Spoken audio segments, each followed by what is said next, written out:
आपकी एक सब्सक्रिप्शन हमें बेहतरीन वीडियोस बनाने का हौसला देती है। चैनल को सब्सक्राइब करें और बेल आइकन भी साथ दबा दें। मैं कहोटियों पर अपनी बहन के घर चली गई जिसकी शादी 6 महीने पहले हुई थी। मुझे बचपन से छुपकर अम्मी अब्बू का सीन देखने का शौक मर्तबा अम्मी ने मुझे इस काम की वजह से मारा भी था, लेकिन मैं फिर भी नहीं मानती थी। तो सब जबकि मेरी बहन की शादी हो गई थी और मैं उनकी घर गई तो मेरे दिल में अपनी बहन और उसकी शौहर का सीन देखने की हसरत पैदा हुई। मैं रात को खट्टी से छुपकर बाजी और उसका सीन देख रही थी। तब भी कोई पीछे से आया, मेरे मुंह पर हाथ रखकर मुझे कमरे में ले गया और फिर सारी रात मेरा नाम शाजिया है और मैं लाहौर के खाते पीते घराने ताल्लुक़ रखती हूँ।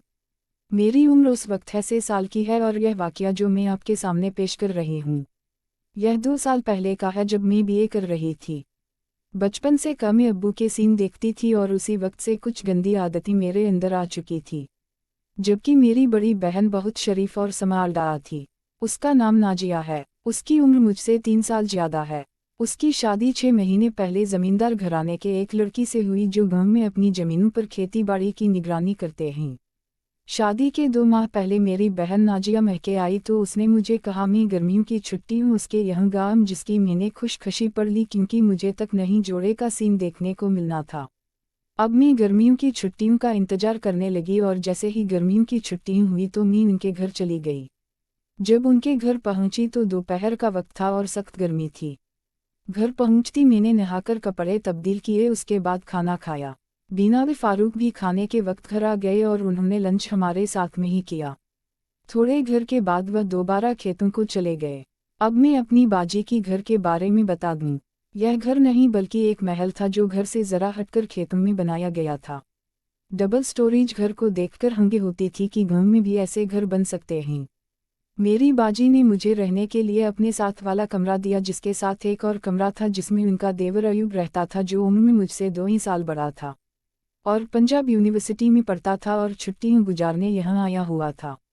जिस रोज मैं यहाँ पहुँचती उस दिन मैं काफ़ी थकी हुई थी, इसलिए जल्दी सो गई। अगली सुबह तकरीबन सुबह के 5 बजे बाजी ने मुझे उठाया और चाय दी, जिसके बाद मुझे कहा कि चलो सुबह की सैर को चलते हैं। मैं तो बाजी को इस वक्त देखकर हैरान हो गई। बाजी उस वक्त देखकर हैरान कि बाजी उस वक्त उठ गई है, क्योंकि शादी से पहले तो उस वक्त के बाद उनकी नींद शुरू होती थी। खैर मैं उस वक्त चुप ही रही और उनके साथ सैर को चल दी। सुबह ठंडी ठंडी का पर चलकर मजा आ रहा था।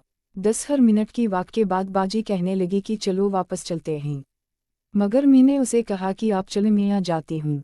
मैं मजीद कुछ वक्त यहाँ गुजारना चाहती थी। बाजी वापस चली गई और मैं चलते चलते खेतों में चली गई।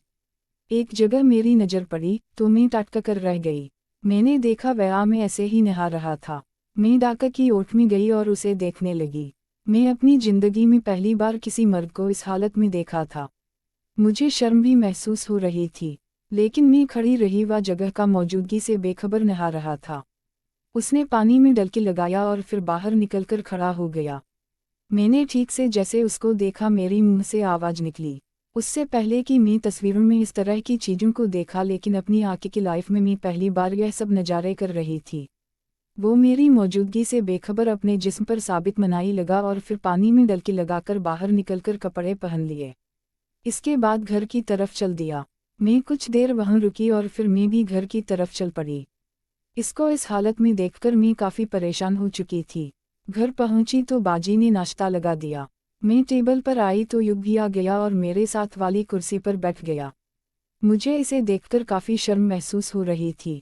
नाश्ता के बाद वह मेरे बिना भी फारूक की किसी काम से शहर चले गए और बाजी ने एयबा को कहा कि वह शाजिया को अपनी फार्म हाउस दिखा लाए, जिस पर एयबा कहने लगा क्यों नहीं, चलो शाजिया तुम्हें अपना फार्म हाउस दिखाते हैं। सुपर सूखा हालत में देखने के बाद मुझे इसके पास बैठने पर भी शर्म महसूस हो रही थी। अब्बाजी ने तो मुझे इसके साथ जाने को कह दिया था। आप अंदाजा कर सकते हैं कि इस वक्त मेरी क्या हालत होगी। खैर मैंने इनकार ना कर सकी और इसके साथ हो ली। हम लोग पिडली ही फार्म हाउस की तरफ चल दिए। फार्म हाउस घर से कुछ फासले पर था। रास्ते में बटूम में मैंने महसूस किया कि युग काफ़ी आमका है। रास्ते में हम लोग बातें करते गए। कुछ देर के बाद हम लोग फार्म हाउस पहुंच गए, जहां उसने मुझे अपने गम और मलट के बाग दिखाए। पर उसके बाप ने डेयरी फार्म पर ले गया और कहने लगा मैं तुमको डेयरी फार्म दिखाता हूँ। उसने बताया कि इस फॉर्म में ऑस्ट्रेलियन गायें हैं जो बहुत ज़्यादा दूध देती हैं। डेयरी फार्म के कोने पर एक बैल चल रहा था जिसके बारे में उसने फ़ख्र से बताया। इलाके में इस नस्ल का बैल सिर्फ हमारे पास है। उसको खरीदने के लिए लोगों ने हमें लाखों रुपए की ऑफर की, लेकिन हमने उन्हें पावक्का नहीं किया। अभी बातें कर रहे थे कि बैल उनके पास पहुंचा गया और अचानक उसने गाय की दम को सुनना शुरू कर दिया। थोड़ी देर के बाद वह बैल अपने काम के लिए तैयार हो गया और वह गाय के साथ शुरू हो गया। मेरी सीन देखकर बहुत सामिद हुई और अयूब से कहा, चलो मुझे घर जाना है। हवा अयूब ने पूछा, यह सब क्या दिखा रहे हो तुम मुझे? यह सुनकर अयूब के चेहरे पर एक मुस्कान आ गई और वो कहने लगा, अरे इसमें कौन सी बात है, सांड का काम है, वह गाय को नहीं करता है, देखा नहीं तुमने, वह अपना काम कर रहा है, बैल अभी तक लगा हुआ था, ऊपर चढ़ा हुआ था, अयूब उसी की तरफ देख रहा था, यह सब कुछ मेरी बर्दार से बाहर हो रहा था, इसलिए मैं वहाँ से वापस चल दी। अयूब भी साथ हो गया और कहने लगा, यह नेचुरल बात है। इसके चेहरे पर अब अजीब सी मुस्कुराहट में यह मुस्कुराहट मैंने अपनी कदम तेज तेज उठाना शुरू कर दिए। अयूब ने भी अपनी रफ्तार बढ़ा दी और चलते सकलट कहने लगा, देखो शायद यह नेचुरल बात है, इंसान भी यही कुछ करते हैं। मैं खामोशी से चलती रहो। घर आकर अपने कमरे में चली गई। कमरे में जाकर मेरी हालत खराब होने लगी। सुबह सुबह अयूब को इस हालत में देखने के बाद, अब बैल और गाय का देखने बाद, अब गाय का लाइव शो देखकर मेरी टांगें कांप रही थी। मुझे नहीं मालूम मुझे किस वक्त नींद आ गई। दोपहर के वक्त बाजी ने मुझे उठाया।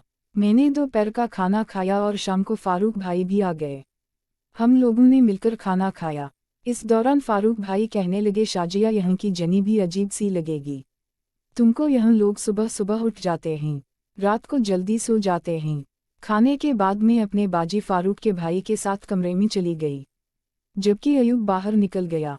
शायद वह सिडेटा वगैरह पीने के लिए बाहर गया था। मैं अपने कमरे में आ गई।